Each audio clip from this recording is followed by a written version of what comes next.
Hey guys, welcome back to my channel নেপি মৌসুমি। আশা করি সবাই ভালো আছেন, আমিও ভালো আছি। তো আমি এখন বেরিয়ে পড়েছি স্টেশনে যাওয়ার জন্য।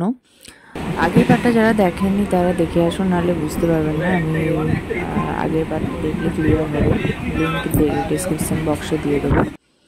তো ট্রেন এসে গেছে, এখন উঠে পড়েছি লোকাল ট্রেনে। এখন হাওড়া স্টেশন থেকে তারপরে রাত্রে ট্রেন আছে।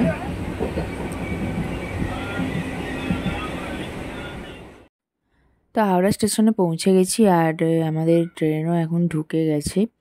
আর ট্রেনটা লেট ছিল না, ডট টাইমেই ঢুকেছে, এটাই রক্ষে। তো এখন উঠে পড়েছি ট্রেনে, আর সিটে বসেও গেছি।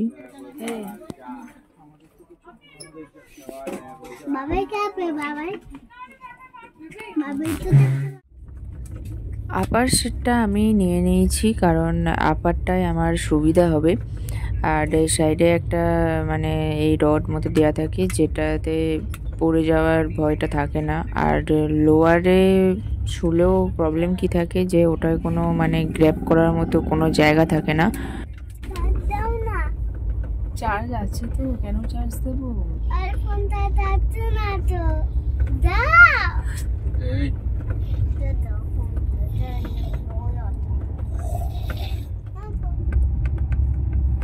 Good night. Good night. Tata. লাগছে। তাহলে তুই ঠিকঠাক করে শুনবো।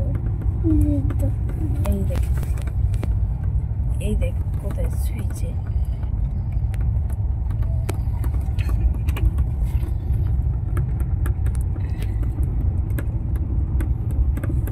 তো গুট্টু ঘুমানো পর্যন্ত এরকমভাবেই শুয়ে থাকে, তারপরও ঘুমিয়ে গেলে আমি সাইডে আস্তে করে শুইয়ে দিই, কারণ ও ভয় পায় সাইডে শোয়ে না, ওই জন্যে।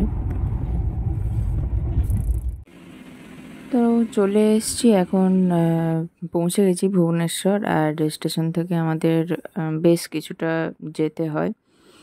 তো সেখানে গন্তব্যস্থলে একটু পরে পৌঁছে যাব। তো এরপরে আমি আর সেরকম কিছু ভিডিও শ্যুট করিনি, কারণ বুঝতে পারছেন যতই মানে এসিতে আসা হোক, একটা সারা রাতের একটা ধকল থাকে। বাচ্চা যেহেতু সাথে আছে, ঠিকঠাক করে ঘুমটাও হয় না, একটা টায়ার্ড ফিল হয়। তো খুব তাড়াতাড়ি আসছি নেক্সট ব্লগ নিয়ে। ততক্ষণের জন্য সবাই ভালো থাকবেন, সুস্থ থাকবেন, টাটা।